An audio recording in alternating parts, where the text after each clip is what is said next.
Hyvää iltaa murheilusta. Katkeroituneiden ja epäonnistuneiden freestyle-hiihtäjien ryhmä oli harjoittelemassa Rukalla. Toimittajamme Jussi Seljas kävi paikan päällä katsomassa, mitä poikien päivään kuuluu. Rukan kauniin talvisissa maisemissa entiset huippu-urheilijat Jussi ja Oskari viettivät tavallista päivää harrastuksensa parissa.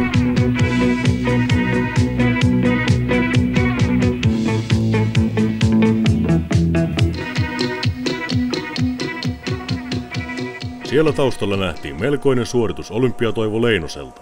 Miltä tuntuu seurata tätä sivusta? No, kyllä se on jotenkin vähän haikeeta, kun aiemmin ehkä osasi tehdä tuollaisen tempun, mutta ei kyllä enää osaa.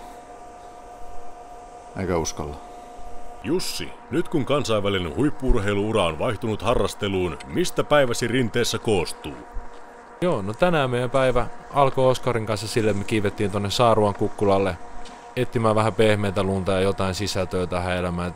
Leinosen Kalle nyt meidän Olympiatoivo on muutenkin vuokrannut koko tuo slopelinja, että nämä reidit tässä nyt on niinku, missä me voidaan yrittää jotakin rääpiä, mutta tällaista tää on, ei mitään hätää. Mun ei tarvitse kellekään todistaa mitään.